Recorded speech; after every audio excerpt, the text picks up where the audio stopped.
Hello everyone, good morning and welcome back to my gate another new blog. তো ব্লগটা ছিল রথযাত্রার দিনের। তো সকাল সকাল স্নান করে সমস্ত কাজ কমপ্লিট করে আমি কিন্তু চলে এসেছি সকালের ব্রেকফাস্টের জন্য। আর আজকে একার জন্য আর তেমন কিছু বানাতে ভালো লাগছিল না, তাই ম্যাগি করে নিয়েছিলাম।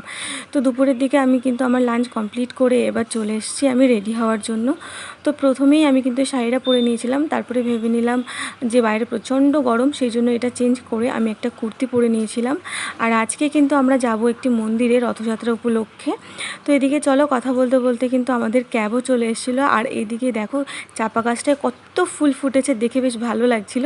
তো এখন বাজে অলমোস্ট ওই 7:10 কি 20, যে টাইমে আমাদের কলকাতাতে পুরো সন্ধে হয়ে যায়। আর এখনও কিন্তু এখানে সূর্যের আলোটা অ্যাজ ইট ইজ দেখা যাচ্ছে।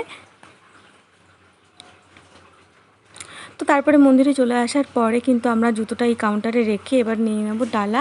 আমাদের আসার সময় ক্যাবে আলোচনা হচ্ছিল যে এখানে একটি জগন্নাথ প্রভুর মন্দির আছে। যেহেতু বাড়ির থেকে একেবারে সাই বাবার নাম করেই বাড়ির থেকে বেরোনো হয়েছিল, সেই জন্য আর চেঞ্জ করা হয়নি।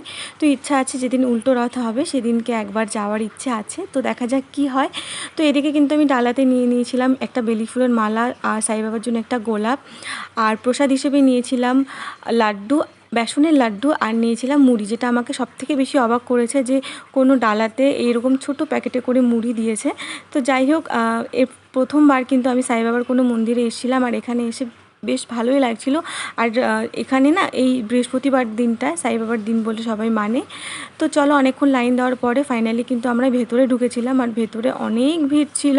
আর তোমাদের কার কার এই রথের দিন কী কী প্ল্যান আছে সেটা কিন্তু কমেন্ট করে জানাতে একদম ভুলো না। তো ভিডিওটা এই পর্যন্তই থাক। ভিডিওটা কেমন লাগলো অবশ্যই কমেন্ট করে জানিয়ে দেখা হচ্ছে অন্য একটা ভিডিওতে। টাটা।